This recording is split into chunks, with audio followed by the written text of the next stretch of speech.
Fala galera, aqui quem fala é Felipe Carmelo e estamos iniciando mais um vídeo no canal. O vídeo de hoje, como prometido no último vídeo, eu vou corrigir algumas questões da segunda fase da prova da FUVEST do ano passado. Vou corrigir algumas questões de história e dar uma corrigida também em algumas de geografia. No vídeo passado eu falei para vocês quais são os principais assuntos que a prova da FUVEST geralmente cobra, tanto em história quanto em geografia. E hoje eu vou mostrar como ela cobra, né? Como que geralmente esses assuntos são cobrados na prova da segunda fase que está chegando. Lembrando que esse ano serão nos dias 6 e 7 de janeiro, ou seja, serão 2 dias apenas. E você que tem história, geografia em específico, eu tenho certeza que está muito interessado em saber. Afinal, trata-se da prova que mais exige em termos de conteúdo, porém também não é esse bicho de 7 cabeças. Tá, mas então vamos dar uma olhada. Se você tem interesse, continue assistindo e roda a vinheta. Los terroristas! Bom, gente, a primeira questão que eu quero destacar para vocês foi da prova que no ano passado, né, eram 3 dias, então eu peguei aqui o dia específico de história, tá? Eram 6 questões. A primeira questão ela é muito interessante, tá? Por que a primeira questão ela é muito interessante? Vou colocar ela na tela para vocês.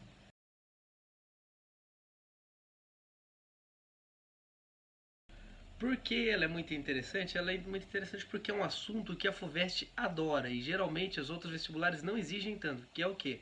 Colonização espanhola na América. Lembra que eu falei para vocês estudarem bastante as civilizações maias, os incas e os astecas? Então, e aí muitas pessoas vieram me perguntar, mas os mesmos assuntos que a FUVEST cobra na primeira fase, eles cobram também na segunda ou estudo outros? Não, eles podem cobrar também. Tanto é que essa prova do ano passado eles cobraram a colonização espanhola na primeira e na segunda fase. Olha bem, né? Um assunto que muitas vezes é negligenciado pelas outras provas, a FUVEST exigiu na primeira e na segunda. E tem sido assim. Então é um dos diferenciais da prova. Então vamos ver o que vinha. Como vocês puderam observar, ela mostra um quadro, né? Não tem texto praticamente nessa questão, é só um quadro. Um quadro que vai falar sobre a estimativa da população indígena da América na época do contato europeu.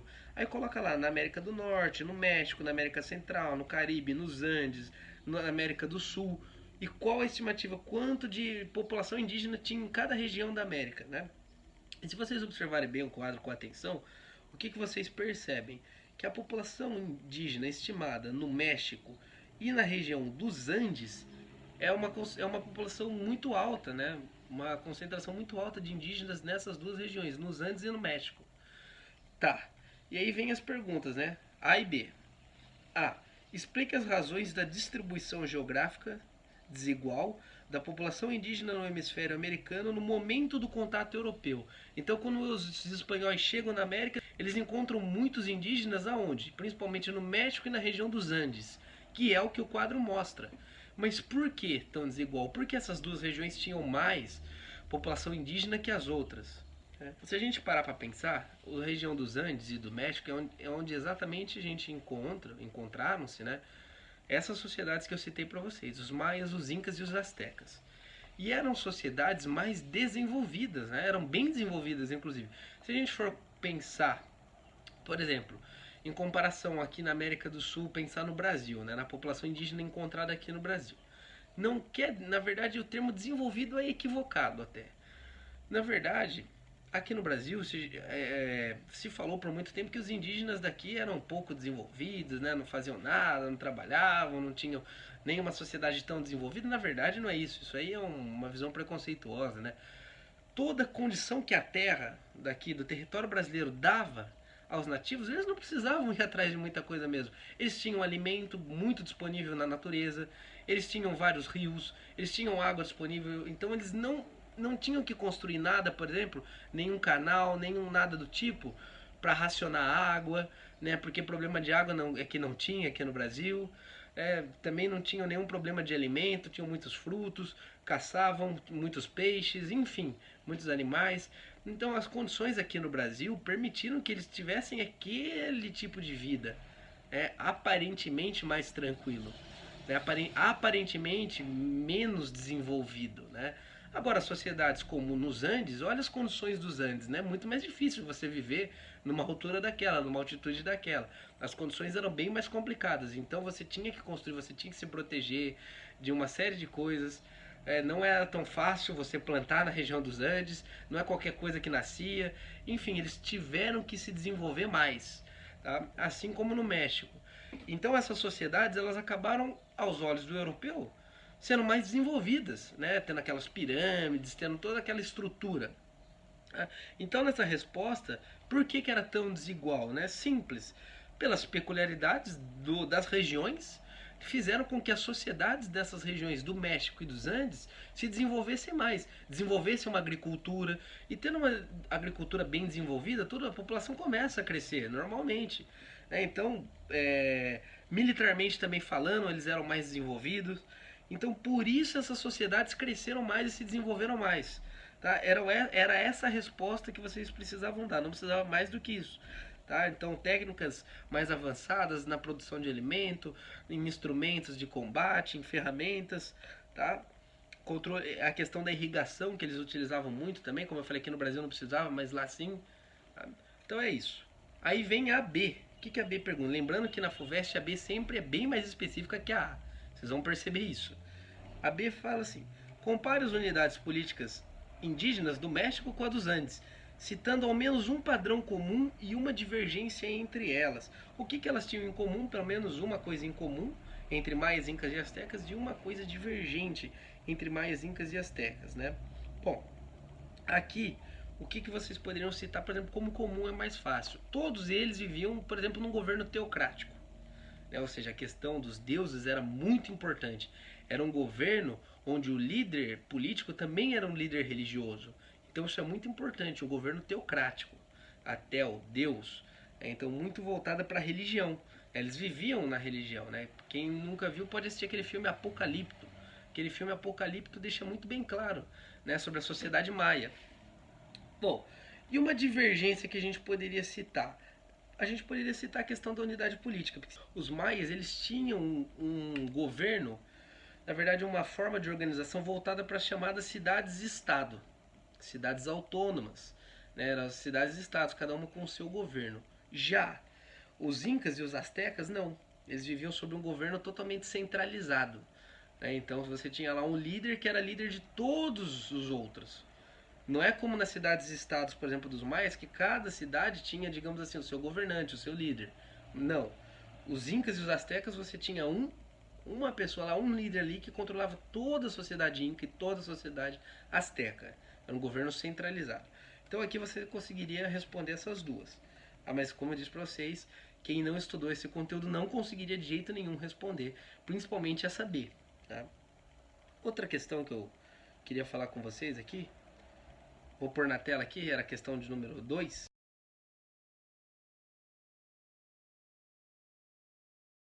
Essa questão ela mostra um quadro, né? Um quadro. E, e aí vem um textinho embaixo. Tá? Mostra uma pintura do século XVIII. Integrante da poderosa família dos Habsburgo, José II foi coroado imperador da Áustria em 1765. 1765. Não tinha acontecido a Revolução Francesa ainda. Tá? E, então a gente pode ver aqui um claro absolutismo. Né?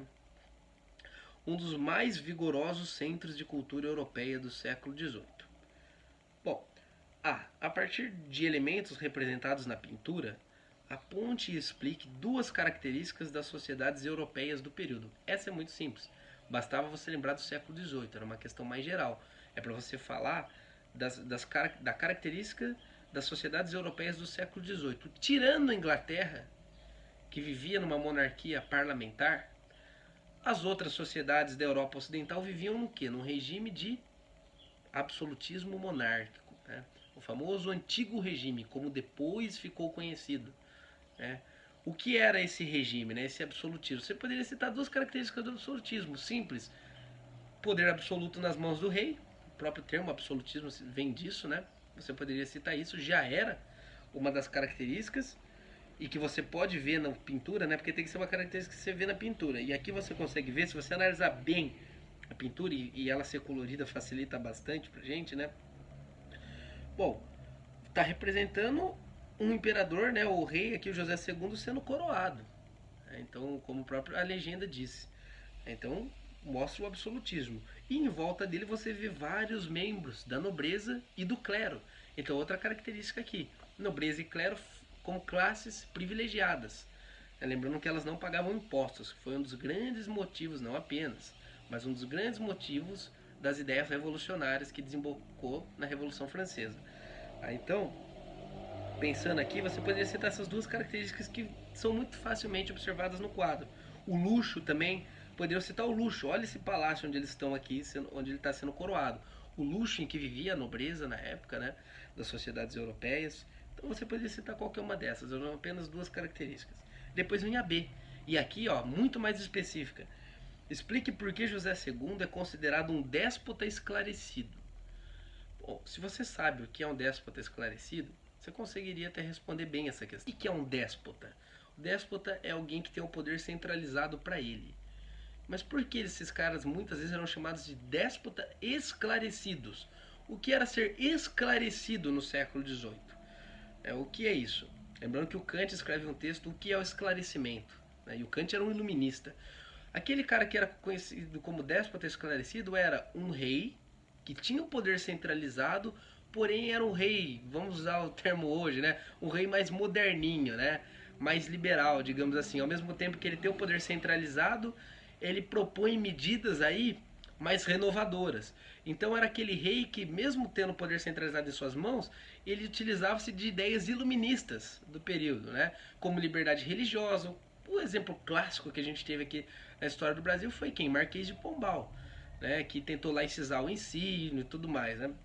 Então, isso é ser um déspota esclarecido. E o José II, ele tomou várias medidas que mostravam que ele era um déspota esclarecido, né? Ao mesmo tempo, então, que ele tinha todo aquele poder concentrado em suas mãos, ele tomou algumas medidas progressistas, né, consideradas progressistas, e com influências iluministas do período, aboliu a servidão na Áustria.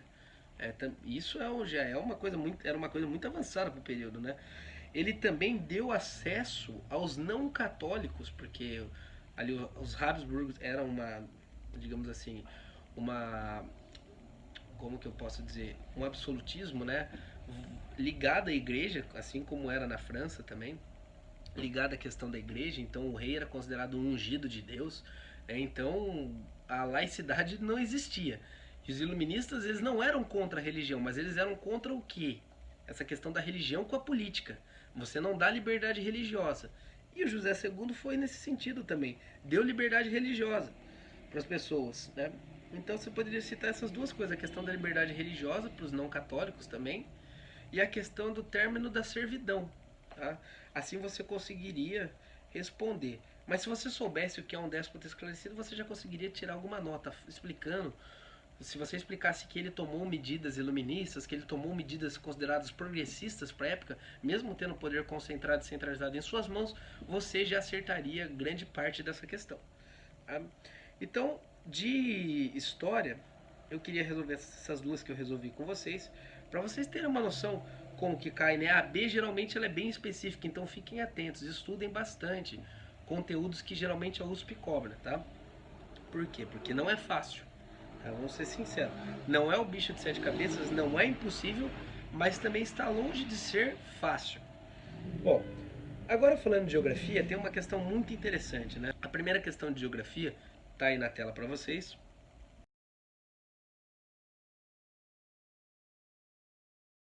Bom, ele vai falar: observe a imagem noturna obtida por satélite, os limites territoriais do país A e países fronteiriços. Né? Então vamos ver que país é esse que ele chama de país A. Bom, então como vocês podem observar aí na imagem, você vê que o país A está tudo escuro, né?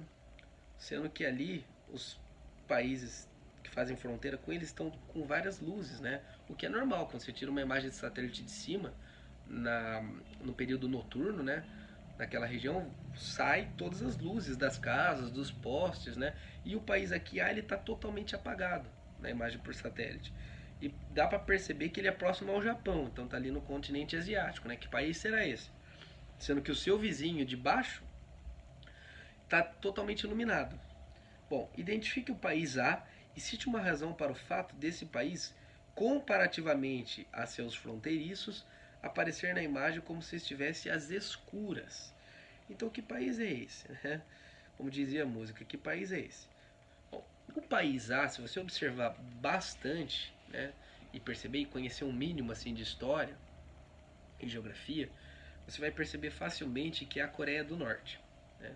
Sendo que a Coreia do Sul, logo abaixo, fazendo fronteira ali, está totalmente iluminada, tá? Então, se você respondesse Coreia do Norte, você já acertava metade dessa questão, porque primeiro era para responder que país era, tá?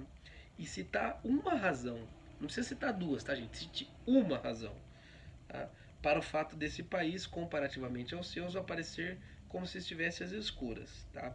Então, por que, que a Coreia do Norte está escura e os outros países, como a Coreia do Sul e ao seu redor, estão acesos? Simples, gente, simples.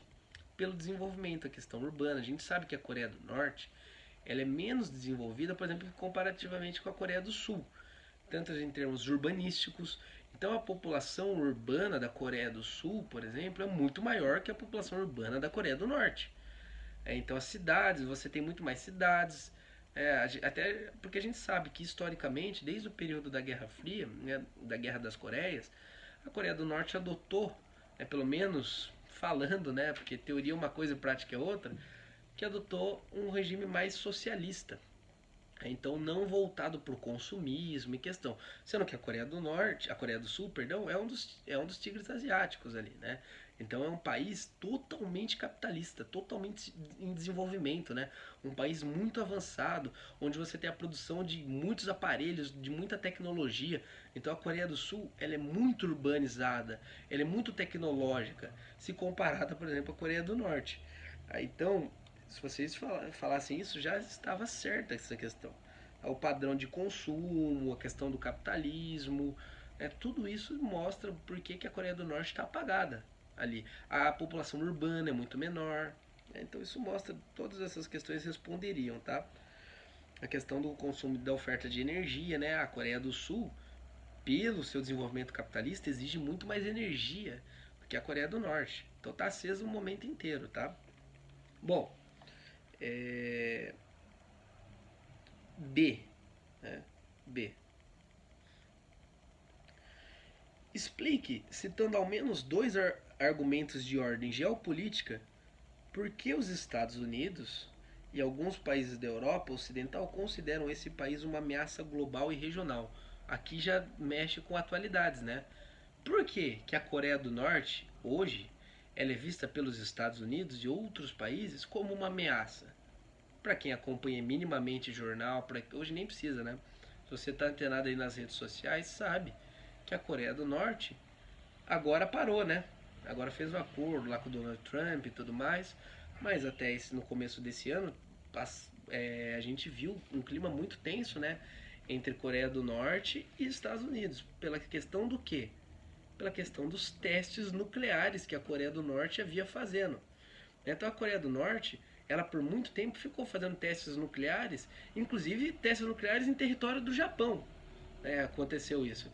Então uma série, na verdade, uma séria, um sério exemplo de provocação até, né? O Kim Jong-un, líder da Coreia do Norte, já provocou várias vezes líderes de outros países, né, com essa questão das bombas atômicas que a Coreia do Norte tem, dos testes nucleares e tudo mais. Então, por isso ela é vista como uma ameaça. Então não era uma questão difícil, mas era uma questão que mexia com atualidades, que é também uma característica da prova da FUVEST, cobrar atualidades cada vez mais, principalmente voltada para a geopolítica. Bom, gente, o que eu queria destacar para vocês hoje era isso, tá? O objetivo desse vídeo aqui era mostrar como que a FUVEST cobra as questões. A dica que eu dou para vocês, que agora está chegando, pega uma prova da segunda fase e faz, né? Não tem melhor maneira de você ver como que cai e se preparar para a prova do que fazer nos exercícios da segunda fase. Geralmente eles não seguem, eles não têm um segredo, né? Vem o A, vem a letra A, vem a letra B, a B geralmente bem específica, tá? A A às vezes é até uma questão mais geral e a B geralmente é bem mais específica. Os assuntos que a FUVEST cobra, eu falei no vídeo, se você não viu meu vídeo anterior, por favor veja, lá eu destaco.